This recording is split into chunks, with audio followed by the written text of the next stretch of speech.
बिस्मिल्लाहिर्रहमानिर्रहीम अस्सलाम वालेकुम वरहमतुल्लाहि वबरकातुहू। नाज़रीन, मैं मलिक मोहम्मद नवाज़ सोकी और मेरे साथ जो हैं सीनियर एंकर पर्सन जनाब शमशाद मागुर साहब।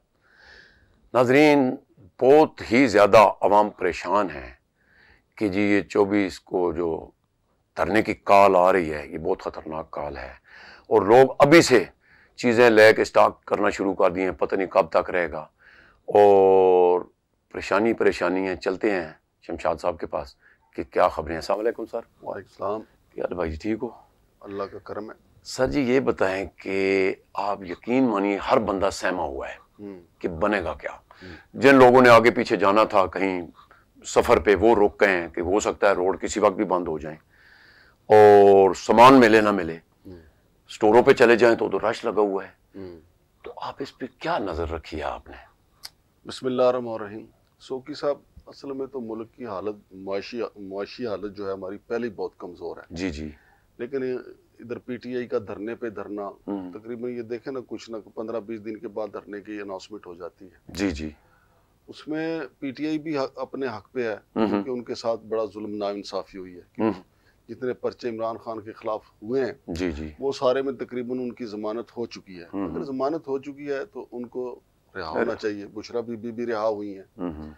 फिर शाह महमूद कुरैशी साहब हैं, उनके ऊपर अब वो 9 मई वाली फर्द जुर्म कर रहे हैं। उमर सरफराज चीमा साहब हैं और बाकी जो लोग हैं। जब आपने मुल्क को लेके आगे चलना होता है ना, जब मुल्क की तरक्की दरपेश होती है जी और आपका एजेंडा होता है कि मुल्क तरक्की करे, फिर बहुत सारी चीजें आपस से पुश डाल देते हैं। ठीक है। अब अली मोहम्मद खान ने कल इमरान खान से मुलाकात करके ये कहा कि इमरान खान ने अपने सियासी मुखालफिन को माफ कर दिया है। भाई, मुखालफिन को माफ कर दिया, वडियाला जेल में बैठ के माफी देते रहें। जब तक मुज़ाकरात नहीं होंगे, जब तक किसी हल पे नहीं जाएंगे तो ये तो बेचैनी तो बरकरार रहेगी। अब देखिए 400 कंटेनर जो है इस्लामाबाद हुकूमत ने वजारत दाखिला से मांगे हैं। अच्छा। अब 400 कंटेनर जो मांगे गए हैं, बेशक ये पकड़ दकड़ के लाएंगे, लेकिन उसके मद में ये एक वाउचर भी फिल करेंगे कि इतने करोड़ का किराया अदा किया गया। बिल्कुल बिल्कुल। वैसे तो ज्यादातर कंटेनर ये डांग सोटे के साथ लेते हैं ना, पकड़ लिया, पुलिस को कौन रोक सकता है। और जो पिछले धरने के अभी तक पकड़े हुए वो भी रिलीज नहीं हुए, अभी पड़े हुए। इस दफा ज्यादा कंटेनर इसलिए मंगवाए जा रहे हैं कि पीटीआई का कहना है कि हम चारों तरफ से जलगार करेंगे, यानी जो रास्ते इस्लामाबाद को आते हैं उस रास्ते से पीटीआई के कारकुन आएंगे। ठीक है। लेकिन खबरें ये भी हैं कि अंदर खाते जो है वो हुकूमत के साथ इनके मुज़ाकरात शुरू हैं। अच्छा। और किसी वक्त भी कोई बड़ा ब्रेक थ्रू आ सकता है। और मेरी इतला ये है, एक साहब बता रहे थे कि इस सारे ब्रेक थ्रू में मौलाना फजलुर रहमान साहब कोई अहम किरदार अदा कर सकते हैं, क्योंकि दोनों तरफ से अब कोई अनाउंसमेंट तो नहीं हुआ ना कि ये डेलीगेशन जो है मुज़ाकरात करेगा, इसमें ये लोग होंगे, ख्वाजा आसिफ होंगे या फलां होंगे, कुछ ऐसा नहीं।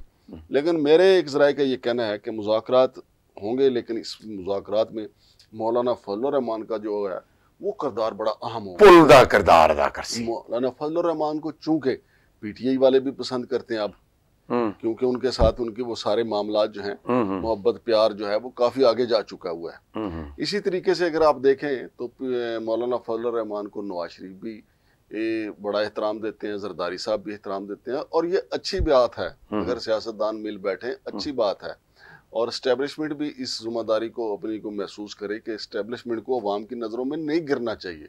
बिल्कुल कहती तो है हमारे एस्टेब्लिशमेंट की सियासत से उनका तल्लुक नहीं, लेकिन कहने से नहीं, अमल से साबित करना होगा। लेकिन कुछ चीजें ऐसी हैं जहाँ पे एस्टेब्लिशमेंट का किरदार भी बहुत जरूरी है। ठीक है। अब सोकी साहब, मैं आपको बताऊं कि ये जो 24 नवंबर का एहतजाज है, वैसे तो देखें अभी तक खैबर पख्तूनख्वा में कुछ ज्यादा बड़ी हलचल नहीं नजर आ रही। उसकी वजह ये भी हो सकती है कि मुज़ाकरात चल रहे हैं, लेकिन इस दफा जो है खैबर पख्तूनख्वा से 2 बड़ी रैलियां आएंगी। एक रैली की क़यादत करेंगे जनाब शेर अफजल मरवत साहब। अच्छा। दूसरी रैली की क़यादत करेंगे अली अमीन गंडापुर साहब। क्योंकि अली अमीन गंडापुर साहब जो है उनके ऊपर ये एक इल्जाम है कि वो बिल्कुल एंड पे आके जो है ना चक्कर दे जाते हैं। अच्छा, अब ये अगर 2 रैलियां बराबर आएंगी ना, शेर अफजल मरवत साहब वाली और अली अमीन गंडापुर साहब वाली, तो उसका नतीजा ये निकल सकता है कि शेर अफजल मरवत साहब इसलिए चक्कर नहीं देंगे कि यार मेरी कंड लग जासी, और अली अमीन गंडापुर साहब इसलिए नहीं इस दफा कोई चक्करबाजी करेंगे कि अगर शेर अफजल मरवत अपने टारगेट पे पहुंच गया या गिरफ्तार हो गया और मैं ना हुआ और मैं पहले की तरह चक्कर दे के चला गया, तो शेर अफजल की तो बल्ले बल्ले हो जाएगी। लिहाजा 2 मुकाबले में आएंगे वहां से, यानी आप कह लें कि 2 घोड़े जो हैं वहां से चलेंगे। अब देखते हैं कि रेस में पूरा कौन उतरता है, पूरा कौन उतरता है। फिर इसके साथ साथ जो पीटीआई में इस वक्त खींचा तानी जो है ना, वो ये भी है कि एक तो पीटीआई इमरान खान साहब की तरफ से, या बुशरा बीबी ने कहा है कि ये इमरान खान का पैगाम है पंजाब के लिए भी, खैबर पख्तूनख्वा के लिए भी, बाकी सिंध के लिए भी, बलोचिस्तान के लिए भी, कि जो पार्टी के टिकट होल्डर हैं, जो जीते हुए एमएनए हैं, एमपीए, जो हारे हुए एमएनए एमपीए हैं, उन पे बंदिश डाली है, उनके ऊपर बंदिश डाली है कि वो हर बंदा जो है वो 10,000 बंदा, 5,000 बंदा अपने खर्चे पे फिर उसकी वो वीडियो भी बनाएंगे। लेकिन प्रॉब्लम ये आ रही है ना, बंदे वैसे ये ला सकते हैं, बंदों का इनको प्रॉब्लम नहीं है, खर्चा भी सियासतदान हमारे बर्दाश्त कर सकते हैं क्योंकि ये बाद में पूरा तो कर ही लेते हैं चीजें। लेकिन मसला ये आ रहा है कि पंजाब में तो इनको निकलने कोई नहीं देता, धड़ाधड़ छापे पड़ रहे हैं, गिरफ्तारियां हो रही हैं हर जगह। अब वो सिर्फ लीडरों को तो नहीं पकड़ते, वो तो कारकुनों को भी पकड़ते हैं। बिल्कुल। अब जो पिछला धरना था जो आप और मैं कवर करते रहे हैं, बिल्कुल, तो जो उस वक्त लोग गिरफ्तार हुए थे सोकी साहब, वो अब तक जमानतें करवा रहे हैं। तो 24 नवंबर तो सर पे आ गया। तो देखना अब उनके लिए ये एक बड़ा मसला बन गया है, क्योंकि पहले तो ये होता था ना कि पंजाब के जो लोग हैं वो खैबर पख्तूनख्वा चले जाते थे हफ्ता 10 दिन पहले, यार दोस्तों के पास रहे, फिर जुलूस के साथ आ गए। लेकिन अब उनको कहा गया कि आप अपने हलके से निकलेंगे और वहां से इतने बंदे लेके आएंगे और गाड़ियों की फुटेज बनाएंगे और गिरफ्तारियों से नहीं डरना। फिर इमरान खान साहब से ये क्वेश्चन हुआ कि वो कह रहे हैं मुश्किल है, तो उन्होंने कहा कि फिर जो मुश्किल है तो वो घर बैठ जाएं, ना करें सियासत। इमरान खान साहब ने कल ये कहा है, ठीक है। लेकिन सोकी साहब अल्लाह करे कि कोई ब्रेक थ्रू हो जाए, मौलाना फजल रहमान के थ्रू हो, नवाज शरीफ के थ्रू हो, किसी के भी थ्रू हो, कि ये मुल्क में जो कश्मकश की जो सूरत हाल है ना, ये खत्म हो, कि मुल्क तरक्की करे। आप देखें ना, इंटरनेशनल सतह पे हमारा मजाक उड़ाया जा रहा है कि वीपीएन को हराम करार दे दिया गया। अब मौलाना वो रागब नईमी साहब जो हैं उन्होंने ये फतवा दिया है, फिर उसका दफा किया है मौलाना ताहिर अशरफी साहब ने। खुद उलमा कराम के अंदर जो है वो बेचैनी पाई जाती है कि यार इस किस्म के भोंडे फतवे दे के आप, तो देखें मोबाइल के अंदर लोग जो हैं इसका नेगेटिव यूज भी करते हैं, पॉजिटिव भी करते हैं। कुछ कुरान पाक पढ़ते हैं, दुआएं पढ़ते हैं, मसाजिद में लेके बैठे होते हैं, तो कुछ गंदी वीडियो देख रहे हैं, कुछ बिल्कुल है ऐसे लोग, फिल्में देख रहे हैं। अब सवाल ये पैदा होता है, इस्लामी नजरियाती कौंसिल हमें ये बताए क्या पाकिस्तान वाकई इस्लामी निजाम के मुताबिक चल रहा है? कौन सा काम है जो शरीयत के मुताबिक यहाँ हो रहा है? नहीं। शराब खाने यहाँ है, बिल्कुल, असमत फरोशी के अड्डे यहाँ है, रिश्वत खोरी यहाँ पे आम है, ठीक है, और उसके साथ साथ मिलावट खोरी यहाँ पे आम है, ठीक है। यहाँ पे कौन सा काम है जो इस्लाम के मुताबिक हो रहा है? कौन सी शरीयत हमने यहाँ पे नाफज की हुई है? वीपीएन जो है इनको याद आ गया, और ये मौलवी जो है ना मुल्ला अपना मजाक खुद उड़वाते हैं। सर इस पे मैं आपको बताऊं कि ये जो जे सालिक ने 5 साल पहले दिया हुआ है कि आप इस पे कोई फतवा दें इनको नजरियाती काउंसिल को, उस पे नहीं दे रहे हैं। देखिए नजरियाती काउंसिल जो है बुनियादी तौर पे ये मुल्लाओं का एक ऐसा हेड क्वार्टर है जहाँ पे अड़ेलू कटे, उनकी फीसें लग जाती हैं, तनख्वाहें लग जाती हैं कि चलो जी मौजे करें। सही बात अब ये सारे जो सिलसिला मैंने आपको बताया, फिर इसके साथ साथ सोकी साहब और भी बताऊं मैं आपको जी कि 24 नवंबर से पहले अब बुशरा बीबी की अलग प्लानिंग है, अलीमा खान साहबा की अलग प्लानिंग है, और अगर मुझसे आप सच पूछें पब्लिक जो है वो अलीमा खान पे ज्यादा एतबार करती है बुशरा बीबी की निस्बत। क्यों?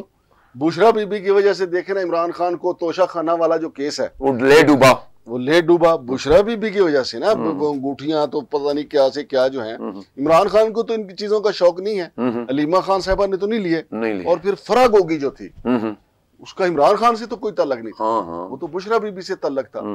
तो ये अब 2 धड़े जो हैं अलीमा खान और बुशरा बीबी, ये भी 2 अलग अलग धड़े हैं। और बुशरा बीबी की पूरी कोशिश है कि वो इमरान खान की बहनों को बिल्कुल साइड पे करके पार्टी के ऊपर कब्जा कर लें। इमरान खान के लिए तो ये भी बड़ा मसला बना हुआ है। लेकिन मजमूई तौर पे अगर आप देखें तो पूरे पाकिस्तान के लिए मसला है। अब 24 नवंबर से पहले आप देख रहे हैं कि पकड़ धकड़ का सिलसिला अलग है। हम इस्लामाबाद वाले तो बिल्कुल यरगमाल हो जाते हैं, कहा जा रहा है कि होटल यहाँ बंद कर दिए जाएंगे, और ये जो खोखे बंद होंगे। सर पूरे पाकिस्तान से सुना कि दफा 144 ला रहे हैं 2 महीने से। शंघाई तंजीम की तरह जिस तरह इस्लामाबाद में उस गरीब की मिला ना यहाँ पे सब कुछ बंद हो जाएगा। पहले धरना होता था, चले एक कोने पे बैठ जाते थे, नहीं कोई छलियां बेच रहा है, कोई जलेबियां निकाल रहा है, कोई दही भल्ले बेच रहा है, पता नहीं कारोबार भी साथ चलता था। अब ये धरने की वजह से ये बिल्कुल बंद कर रहे हैं। राणा सनाउल्लाह साहब ने मजीद डरा दिया कि ये पब्लिक आ गई तो सीधी पार्लियामेंट के अंदर घुस जाएगी। तो सोकी साहब जो 24 नवंबर का धरना है ना, इससे हम आगे नहीं बढ़ेंगे और पीछे जाएंगे, हम तरक्की की तरफ नहीं जाएंगे। लेकिन क्या कि अगर ये जिम्मेदारी सिर्फ इमरान खान की नहीं है, ये जिम्मेदार लोगों के वो और भी है ना, वो तो जेल में पड़ा है। देखे ना, उसको इंसाफ फराहम करें, वो इंसाफ के लिए वो कर रहे हैं ना, तो वो मौका ही ना आने दें कि कोई धरना दे। बहुत शुक्रिया सर। नाजरीन जो भी है, लेकिन हमारा तो गरीब ही जाता है। दुआ करो अल्लाह पाक करे, ये मुल्क है तो हम हैं। ये मैंने पहले भी कई दफ़ा अर्ज़ करता हूँ कि ये प्रोटोकॉल बाहर नहीं मिलता जो इधर मिलता है। बाहर देख लें, किस किस का नाम लूँ, खजुल ख्वार हो रहे हैं लोग। नेक दुआ मदना सानू दे हो जाए तो अपना बहुत ख्याल रखना। अल्लाह सोने दे वाले।